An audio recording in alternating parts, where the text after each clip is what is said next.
Então, conforme a confissão enfatizou no parágrafo anterior, vou ver aqui, ok. Conforme a confissão enfatizou no parágrafo anterior, o exercício da função fundamental do pastor no ministério da palavra deve ser salvaguardada pela igreja para sua promoção, esse ofício, né? Logo, a igreja não deve embaraçar a sua observância. Por exemplo, os primeiros diáconos, achei interessante essa citação aqui, os primeiros diáconos foram nomeados para serem servos dos servos da palavra. Eu achei interessante, né? Os primeiros diáconos eles foram nomeados para serem servos dos servos da palavra, para que esta função de servos da palavra central não fosse negligenciada, mesmo para o propósito tão nobre como alimentar as viúvas. Então, o ponto aqui, meus irmãos, não é de necessidade. Havia necessidade de alimentar as viúvas, não havia? Então, por exemplo, as viúvas que não eram judias estavam sendo preteridas por causa disso, porque estavam querendo nutrir, repartir mais com as viúvas judias e tal. Então, é nobre isso. Mas o ponto não é esse. O ponto é ser condizente com a vocação.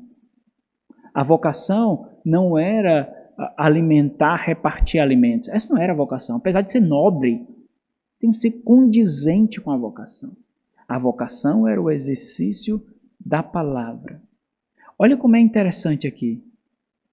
É interessante como, lá em Atos capítulo 6, a descrição é de que eles deveriam se dedicar primeiro vem a oração e a palavra. Meus irmãos, os irmãos já tentaram orar com a cabeça conturbada de problemas e de tarefas a fazer? Os irmãos já tentaram? É fácil ou é difícil? Os irmãos acham que vai ser diferente para o pastor? O pastor tem uma chave aqui que... modo oração, Deus. Segundo dom. Padre, Filho, Espírito Santo. Né? Não dá, meus irmãos. Vem aqui, ó. Já sabe. Manutenção tem que fazer na igreja. Problema tem que resolver de acampamento. Problema de jantar de comunhão. Problema de conserto. Problema de manutenção. Problema não sei de quê. Né? Então, não dá. Então, os irmãos têm que se levantar, cada um fazer a função como parte do corpo para resolver essas coisas que tiram o pastor daquilo que é fundamental no ministério. Tira o pastor. Os irmãos têm que entender o seguinte, aquele aconselhamento que o irmão obteve, que salvou o seu casamento, que lhe confortou no momento de necessidade, foi necessário, sabe o quê? Muito tempo antes estudando. Aquelas palavras não foram inspiradas naquele momento, não. Foi necessário muito tempo antes estudando, orando, clamando ao Senhor para que o use como instrumento em suas mãos para a vida de pecadores. As palavras não saem do nada. É necessário ser forjada uma mente bíblica. Uma mente bíblica é forjada não com oração, mas com oração fundamentada na palavra. Não é por desejo, é por estudo, por instrução. A mesma coisa como acontece, por exemplo, na vida ministerial dos professores. Aquilo que ele deu aula naquele dia, foi na hora que nasceu? Ele não teve que trabalhar em casa? Ele teve que trabalhar em casa. Teve que preparar suas aulas em casa. Não foi na hora ali que ele estava ministrando a aula que nasceu, tudo veio. Criou-se o PowerPoint, criou os exercícios, tudo. Não. Isso acontece com vários e vários outros ramos. Isso também acontece no ministério pastoral. Não é? Ok. Esse aqui tem só um ponto. Apesar de ser a incumbência dos bispos e pastores, aqui ele usa termos intercambiáveis, né, sinônimos, das igrejas serem diligentes em pregar a palavra, em virtude do seu ofício, ou seja, o seu ofício exige isso. Pronto, é aqui que eu vou fazer menção à diferenciação. Ok. Em virtude do seu ofício, entenda, o ofício de presbítero, pastor, exige o ministério da palavra. Uma vez eu estava conversando com um pastor, que estava, é outro pastor já, que estava formando a sua liderança. Existia uma pessoa muito influente na igreja, muito. Um membro fundador da igreja, muito influente na igreja, na sociedade, contribuiu muito para que a igreja fosse organizada ali, inclusive financeiramente. Essa pessoa estava sendo cotado como presbítero. Uma pessoa nitidamente não é apta para o ensino. Nitidamente. Quando a pessoa não é apta para alguma coisa, meus irmãos, quando não recebeu o dom para alguma coisa, colocá-la nessa função é matá-la. Porque ela vai ser oprimida, porque vai tentar e não vai ter perseverança para dar continuidade. Então ela vai ser oprimida, ela vai ser machucada, ela vai se sentir arruinada. Eu não consigo. Isso vai afetar a sua fé, afetar a sua caminhada. Então, por isso que não é corporativismo, sabe? É identificar o dom, é simples. Aqueles que são separados na igreja são porque a igreja identificou o dom. É isso. Não existe concorrência, né? Não existe, não é por carisma, não é por influência, é simples. A igreja identificou o dom. Por isso que não deve haver, por exemplo, nós vamos ter uma eleição para diáconos. Quem quiser se candidatar, vem aqui. Aquele irmão já serve a igreja há muito tempo, em tudo aquilo que o diácono deve servir. Apenas nós vamos formalizar aquilo que já é exercido. É simples. Porque o dom ele já tem. Para exercer o dom não precisa ter a função, precisa? Não precisa. As pessoas hoje buscam a função. Nem ele queria, certo? Lá na igreja. Mas ele estava sendo cotado para ser presbítero. Aí eu perguntei assim, mas fulano, o ciclano, ele ensina? Você já viu ele pregando alguma vez? Você já viu ele dando aula alguma vez? Não. Mas, nem todo presbítero tem que ser apto para o ensino. Se lascou. Está em Acrescentares, capítulo 8, versículo 20, só pode. Como é que pode? Como é que pode que tu me diz isso? Aí eu me calei, meu irmão. Mas, rapaz, se fosse na minha igreja, ia ser uma porrada de instrução. Mas é a igreja dele, faz o que acha que tem que fazer. Eu me calei na hora. Aí eu, é? Como é que pode? Não é? Com essa mesma perspectiva, nasceu o presbítero regente e o presbítero docente na igreja presbiteriana. São os presbíteros docentes. Docente ensina. São os presbíteros que são dados ao pastoreio. E tem os presbíteros regentes, que não precisam ter formação ministerial, formação acadêmica, formação de seminário, e nem serem aprofundados na palavra para o ensino, porque a eles não é exigido o ensino. Meus irmãos, assim, eu acho impressionante como essas designações acontecem. Um dos textos fundamentais para fazer essa diferenciação é aquele texto de 1 Timóteo, capítulo 5, versículo 15. Esse é um dos textos base, sabia? Especialmente aqueles que se afadigam, os que presidem bem, e especialmente os que se afadigam na palavra. Opa, tem dois aqui, um que preside e um que se afadiga. Essa é a interpretação deles.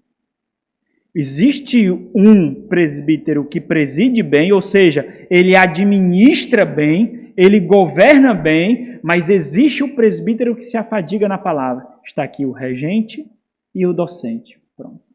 Atos 11:30. Alguém abre em Romanos 12:8. Atos 11:30. Eu tirei essa reflexão aqui, essa pesquisa, de sites da igreja presbiteriana, certo? Não foi nenhum livro que faz crítica a isso, não. Foi nas fontes mesmo. Versículo 30, Atos 11:30, diz o quê? Aqui ele está falando da arrecadação, né? Então, 27, naqueles dias desceram alguns profetas de Jerusalém e Antioquia, e apresentando-se um deles chamado Ágabo, dava a entender pelo Espírito, tal. Diz assim, os discípulos, cada um conforme as suas posses, resolveram enviar socorro aos irmãos que moravam na Judéia. Socorro aqui é financeiro ou é cartinha? Financeiro, né? Então, olha que Deus te socorra, não é uma cartinha, é financeiro, né? Aí, olha a interpretação deles, olha o versículo 30, alguém lê aí.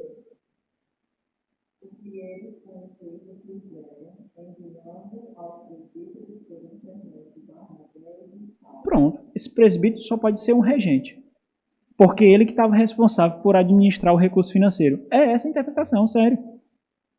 É essa a interpretação que eles fazem. Desse jeito.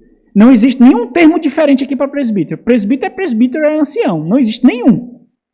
Mas por quê? Porque se eles levaram para aqueles presbíteros ficaram responsáveis de dividir, então só pode ser aqueles que eram dedicados à administração. Agora vocês veem isso no texto? Não. Aí os presbiterianos são aliancistas. E os batistas são aliancistas. Por isso que muitos acusam os aliancistas de alegoria. Porque fazem interpretações como essa. Mas nós não fazemos interpretações como essa. Romanos 12. Romanos 12. 12 e 8.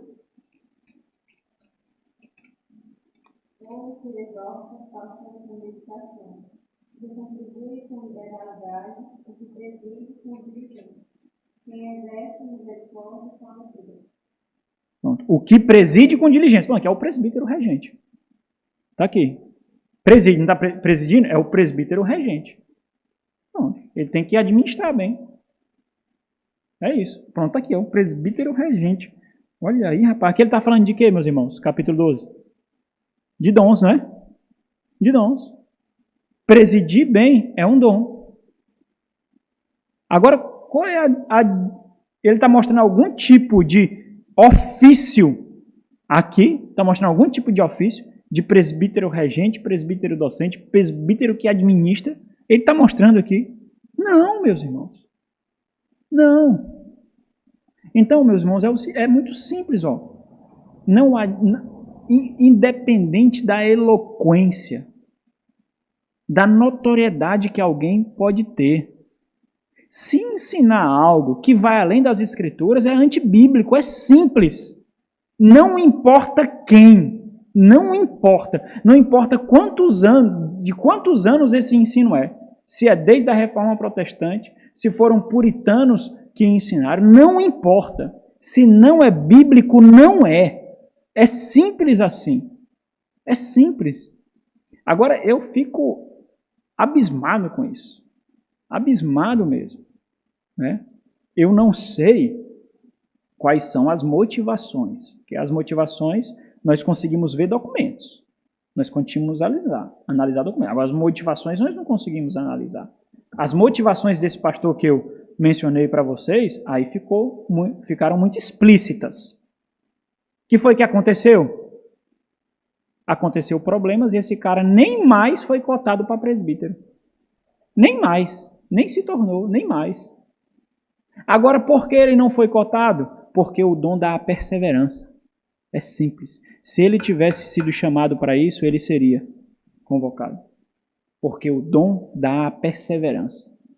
Já foi o próprio Deus livrando aquela igreja de alguém exercer a função sem um dom, que é a desgraça da igreja.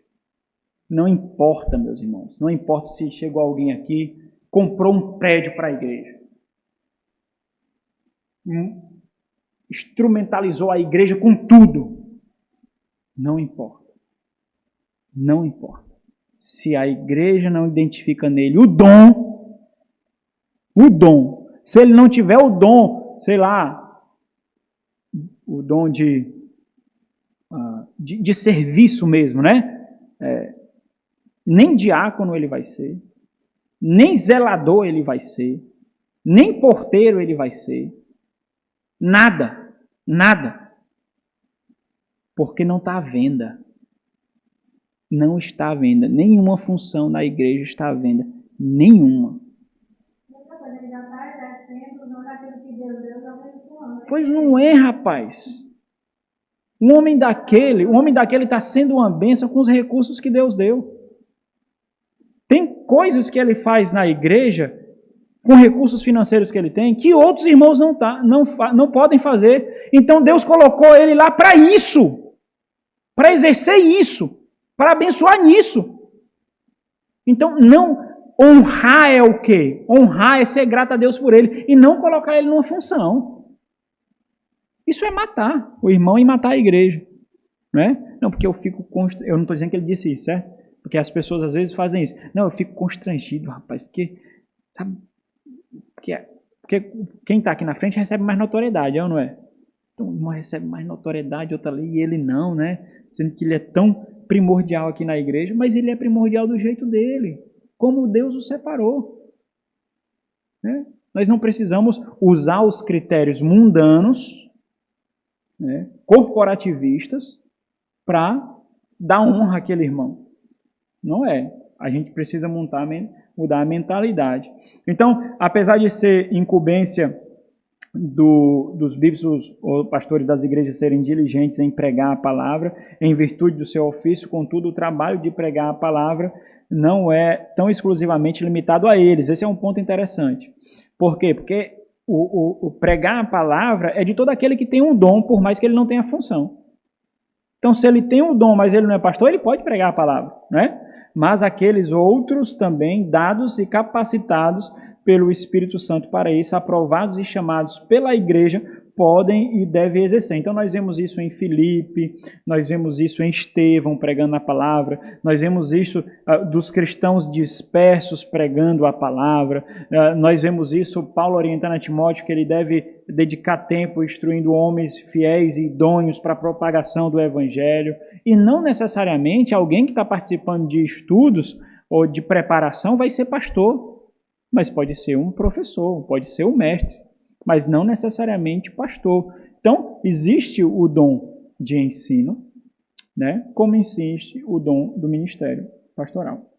Olha interessante aqui, não é suficiente para os presbíteros serem mestres. Eles também devem equipar propositadamente a próxima geração de presbíteros para o ministério ao lado deles, ou para plantar novas igrejas na comunidade. Muito frequentemente, pastores pregam e ensinam ano após ano, mas quando tudo está dito e feito, né, quando chega o fim dele, né, eles não têm treinado efetivamente ninguém para tomar o seu lugar. Olha como a igreja deve dar suporte para isso também. A igreja deve dar o suporte necessário, porque fazendo isso, ela está olhando para o pastor ou está olhando para si mesma? Para si mesma. Porque aqueles que ficarão para pastorear quem? A igreja. Então tem que ter uma visão de longo prazo. Tem que ter uma visão de semeadura. Então tem que dar suporte, instrumentos, recursos necessários para que isso aconteça. Né? Quando não acontece, pode ser tanto culpa dos pastores que tomam para si, agarram o púlpito como se fosse um osso, um cachorro agarrando o osso, tomam para si a exclusividade, né? Tem medo, tem inveja, tem medo de dividir o púlpito, o ensino, dividir a liderança, mas também pode ser consequência de que a igreja tem sugado tanto dele que ele sequer tem tempo, forças e recursos para formar líderes. Já está tudo muito atolado. A vida dele está atolada, mas tem que equilibrar muita coisa. Né? Então, a gente conclui aqui, meus irmãos, essa parte que fala do governo da igreja, nos parágrafos 12 e 13. Nos parágrafos 12 e 13, a confissão lida com aspectos do governo da igreja local, observando a saúde e a harmonia do corpo, destacando especialmente a disciplina. É interessante aqui, meus irmãos, o que é interessante nesse ponto? A disciplina já foi destacada no parágrafo número 7. Só que o que é interessante aqui? A confissão ela coloca a disciplina no contexto do governo da igreja. Porque, experiencialmente, nós vemos isso, e nas Sagradas Escrituras nós vemos isso. Em muitos pontos, o chegar até a apreciação da igreja chega através dos líderes. Muito dificilmente chega através dos membros, das ovelhas. Por exemplo, há quanto tempo aquele de Corinto estava tendo uma relação imoral com a mulher de seu pai e a igreja não fez nada. Foi necessário quem? Orientar a igreja no que fazer. Orientar não, ordenar a igreja no que fazer. O apóstolo Paulo. Não é? Então, em muitos momentos, meus irmãos, na vida comum da igreja, nós vemos os líderes, né, com percepções que muitos não têm, com tato que muitos não têm, com discernimento que muitos não têm, observando perigos e consequências desses perigos. E esses devem ser tratados. E é interessante, então, como ele coloca, então, a disciplina, a harmonia, a saúde da igreja nesse contexto de governo, né? A confissão diz assim, ó, como todos os crentes são obrigados a unirem-se a igrejas locais, né? São obrigados, né? Nós já vimos isso, quando e onde eles tiverem a oportunidade de assim fazê-lo. Então, todos os que são admitidos ao privilégio de uma igreja também estão sob a disciplina e governo dela, de acordo com a regra de Cristo. Então, o governo da igreja, disciplina e governo da igreja, nessas características aqui, não fala tão somente de toda a igreja tratando, mas daqueles que Deus levantou para governar. Então, esse ponto que eu coloquei aqui, se os irmãos anotarem aí, eu acho que existem versículos que não estão aí no livro dos irmãos, eu ressaltei só a necessidade da nova criatura. Nesses textos aqui tem o fato, por exemplo, de sermos animados uns pelos outros, de suportarmos uns os outros, de admoestarmos uns aos outros, de animarmos, né? Hebreus 10 vai depois, de exortarmos para a devida congregação uns aos outros. Por exemplo, isso acontece aonde? Somente no ambiente da igreja local. Sem a igreja, isso não acontece. Como nós vamos viver essa mutualidade, né, uns para com os outros, se não no ambiente da igreja? Necessariamente nós precisamos no ambiente da igreja. Então, parágrafo 13. Nenhum dos membros da igreja que tenham sido ofendidos, olha como é prático aqui esse ponto, ó. Nenhum dos membros da igreja que tenham sido ofendidos, aqui alguém que teve alguma dificuldade com outro irmão, né? Após realizar o seu dever requerido em relação à pessoa que o ofendeu, que é o quê? Ir lá ter com o irmão. Se eu fui ofendido, eu tenho que falar para o pastor? Eu tenho que falar para outro irmão? Não. Eu tenho que ir lá ter com o irmão. Eu vou ter com ele, não é? Depois de realizar o seu dever ofendido, né, nenhum desses membros deve perturbar qualquer ordem. Então, o que seria perturbar qualquer ordem? É ficar igual uma galinha choca, né, rodeando aqui, ó, acabando com a harmonia da igreja, falando que foi injustiçado, falando contra a liderança, falando que a igreja aqui faz vista grossa para aqueles que têm mais dinheiro, para aqueles que falando qualquer coisa, tirando a harmonia, tirando a ordem da igreja. Nenhum membro deve fazer isso, porque isso é um testemunho de descrença, como ela vai dizer aqui. Ó, deve tirar a ordem ou abster-se da assembleia. Não vou mais para a igreja, não. Ou mais, porque só tem pecador ali, inclusive vai deixar de ter um, porque você não vai, né? Só tem pecador ali, então eu não vou mais, não. A igreja faz acepção de pessoas. Os irmãos, isso não é muito claro, isso acontece muito isso. Ou da administração, né, nem perturbar qualquer ordem, ou abster-se da assembleia da igreja, ou da administração de qualquer das ordenanças. Quantas vezes os irmãos já ouviram? Não, hoje eu não vou cear. Estou mal com o irmão, não vou. Aí passa um mês, não, eu ainda não vou, porque eu estou mal. Aí passa um mês, passa 6 meses, não, eu ainda... Aquele irmão pensa que é espiritual por causa disso. O que seria espiritual? Ter com o irmão. Não é? Ser espiritual é só ter com o irmão e resolver as suas diferenças. Para que os dois, ambos, possam comungar na mesa do Senhor e eles não tragam ofensa para a igreja por ter em seu corpo pessoas não arrependidas na adoração dos santos. Então eles formam um mal até para a própria igreja por causa da situação dos seus corações. Então, ou não devem abster-se das assembleias, e da administração de qualquer ordenança por causa da ofensa recebida de qualquer um de seus membros, companheiros, mas deve esperar, olha aí, ó, por que é um ato de descrença? Porque eles devem esperar em Cristo e deixar que o seu caso seja resolvido pela disciplina da igreja. Então, meus irmãos, esse parágrafo 13 aqui, ele não é tão claro. O fato deles não ser tão claro também não é tão negativo, porque ele nos dá a possibilidade de aplicar nas mais diversas esferas. Por exemplo, pode ser que esse problema aqui, esse parágrafo, se relacione com problemas que ainda não foi levado à igreja, portanto a igreja não sabe, ou que a igreja sabe, mas ainda não agiu. E se a igreja ainda não agiu, isso não quer dizer que é irresponsabilidade da igreja, mas talvez ainda não seja o momento certo. Às vezes não seja adequada. Vou dar vários exemplos para os irmãos. Por exemplo, existe um caso a ser tratado na igreja muito difícil. E aí, nesse final de semana, nós vamos ter um batismo. Como é que eu vou fazer isso? O momento de alegria, um batismo, e o momento de disciplina, uma semana antes. É possível isso? Não. Nós temos que festejar. Nós temos que festejar. Então, nós temos, às vezes, quando a igreja não trata, naquele momento que você quer, não quer dizer que é irresponsabilidade. Ou pode mesmo ser aqui que a igreja sabe, mas, embora tenha agido, não foi ao contento daquele que se queixou. Não deveria fazer isso, não. Deveria ter agido com mais rigorosidade.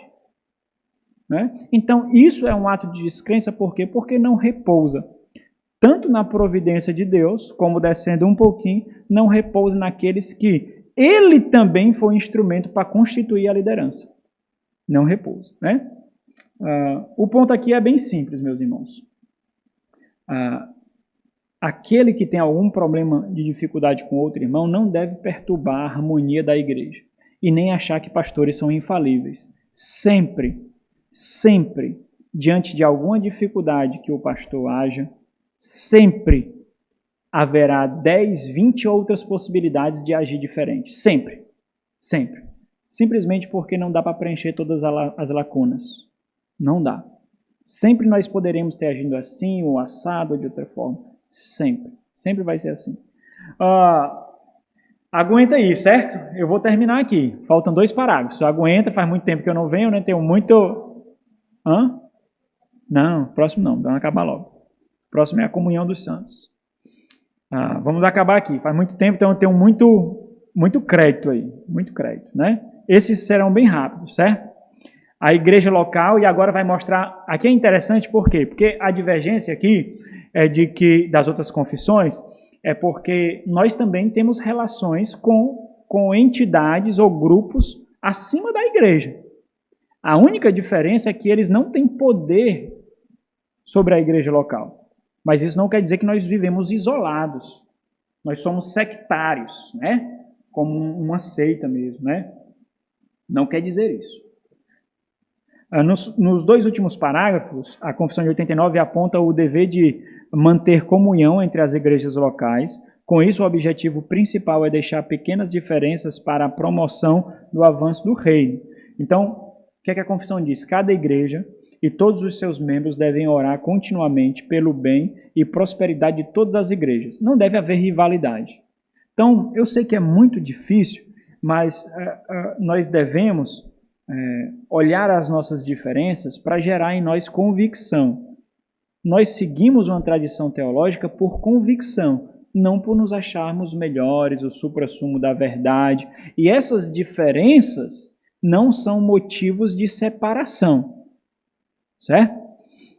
Rivalidade. A igreja tem isso, nós não temos, a igreja faz isso, nós não fazemos, né? Não isso. Em todos os lugares. Todos devem, em todas as ocasiões, promover isso, exercendo as suas posições e chamados no exercício de seus dons e graças. Deste modo, as igrejas, quando pela providência de Deus são estabelecidas próximas umas das outras, devem aproveitar a oportunidade e benefício disso, mantendo comunhão entre si para a paz, crescimento em amor e edificação mútua. Então, resumindo, nós devemos nos reunir para a propagação do Evangelho. Nós devemos buscar unir forças para a propagação do Evangelho. Todos esses versículos falam dessa unidade estabelecida em Cristo Jesus. Todos esses versículos, inclusive Efésios, né? Nós vimos ontem, por exemplo, Efésios capítulo 4. Fala dessa unidade, em que nós somos um. As placas de igrejas locais não nos dividem, não nos separam. Certo? Ok, vamos passar para o próximo aqui. E esse é o último. Em caso de dificuldades, olha como é interessante esse cenário criado aqui pela confissão, né? O fato de que nas igrejas locais e congregacionais podem existir líderes obstinados, orgulhosos, autoritários, déspotas, tiranos, que exercem o ministério da palavra dissolutamente, de forma irresponsável mesmo, né? E qual é o poder, então, que os membros têm? Qual é o poder que outras igrejas têm? Se é que eu posso usar esse poder, né? É um poder limitado, é um poder de exortação sobre outras igrejas. Nenhuma igreja tem poder sobre outra. O poder que tem é de desaprovação e exortação. Por exemplo, em caso de dificuldades, por exemplo, vou dar um exemplo aqui. Por exemplo, a ONU, a Organização das Nações Unidas, ela não tem poder sobre nenhuma nação, não é? Só que ela pode mandar uma nota de repúdio de desaprovação para uma nação. Aquela nota de repúdio de desaprovação vai ter um peso, porque existem várias outras nações que dão autoridade a essa organização. Então, ela tem poder de exortação, né? Em caso de dificuldade ou divergência, seja em um ponto doutrinário, olha o ponto, doutrinário, de ensino, de doutrina, né? É uma heresia, né? Está divergindo lá, doutrinário, ou administração, né? Está usando indevidamente alguma coisa, né? Se as igrejas em geral são afetadas, né? Então, o que as igrejas em geral são afetadas? Aquelas igrejas ao redor, elas estão sofrendo repreensão, né? Sofrendo negativamente por falta de testemunho da sua igreja irmã. Ou qualquer uma igreja em sua paz, união e edificação, ou algum membro ou membros de qualquer igreja são injuriados e por qualquer procedimento de disciplina não está em conformidade com a verdade e a ordem, ou seja, eu tenho um filho e o meu filho ele foi um instrumento de tropeço para o seu filho. Só que, nitidamente, o culpado foi meu filho, mas eu tenho o poder de líder aqui e eu disciplinei o seu filho. Eu coloco o seu filho para ser disciplinado. E o meu é separado para presbítero. Acontece isso ou não acontece? Acontece demais. Acontece demais, né? Então, como a igreja ou os membros devem agir diante disso, né? Não está em conformidade com a verdade e ordem, de acordo com a mente de Cristo, né? Então, a base para ser pautado é a mente de Cristo. A mente de Cristo aqui é o quê? As Escrituras. Que muitas igrejas que mantêm comunhão entre si por meio de seus representantes, está começando a juntar uma aglomeração de pessoas aqui. Não pode nem mais falar essa palavra, né? Ele está juntando pessoas. Quem são essas pessoas? Os representantes dessas igrejas vizinhos. Reunidas em assembleia, então eles se reúnem entre si. Representantes reúnam para considerar e deem seu parecer ou sobre a questão de diferença a ser comunicada a todas as igrejas envolvidas. Então, o que ela vai fazer? Eles vão emitir tão somente para quê? Eles vão se reunir para emitir uma nota de repúdio. O que eles vão fazer? Eles vão fazer o seguinte: olha, nós repudiamos essa igreja. Nós os condenamos, nós excomungamos essa igreja. Essa igreja e todos os irmãos dessa igreja não estão mais no rol onde nós podemos exercer comunhão com eles. Então é isso que a igreja faz. Os irmãos não podem mais exercer comunhão com aquela igreja, porque aquela igreja não é uma igreja bíblica. aquela igreja tem agido de forma a infringir os mandamentos de Deus, e isso tem causado um mau testemunho na sociedade. Não nos envolvamos com ela. Então, essa é uma nota de repúdio e de excomunhão aqui, certo? Então, eles emitem. No entanto, esses representantes reunidos em assembleia não são investidos de qualquer poder eclesiástico, qualquer poder contra aquela igreja, propriamente dito, ou de qualquer jurisdição sobre as próprias igrejas, para exercer quaisquer disciplinas sobre quaisquer igrejas ou pessoas, ou impor a sua determinação sobre as igrejas e oficiais.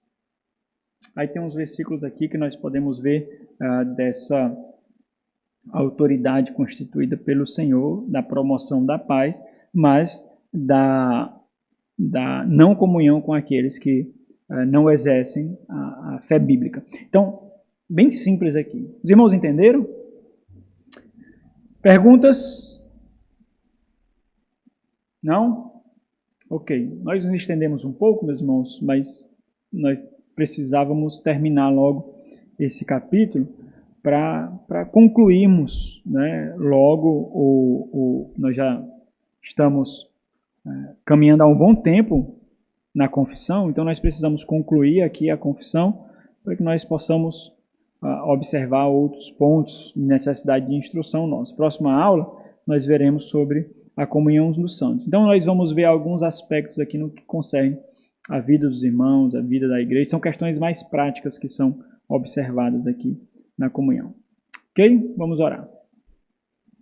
Nosso Senhor e Deus, agradecemos o Senhor por tão maravilhosa graça de nos oferecer a Tua instrução. Nós vemos o labor necessário para a manutenção da igreja. Bom, nós não esperávamos outra coisa, já que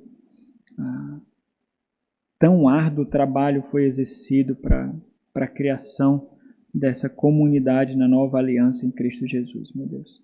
Que nós possamos ser encontrados fiéis, que nós possamos responder a contento, devidamente com os dons que o Senhor concedeu em Cristo Jesus a cada um de nós, e que nós possamos lutar juntos pela fé evangélica, para a promoção da paz, para a unidade da paz em Cristo Jesus, e que cada um de nós, Deus, possamos cumprir os nossos papéis na edificação da igreja, a noiva do Teu Filho. Guarda-nos durante esse dia, que o Senhor seja exaltado, receba a glória e o louvor, e que nós possamos, por Tua graça, nos reunir logo mais, ó Deus, para novamente cultuarmos ao Senhor. Por meio de Cristo, agradecemos ao Senhor. Amém.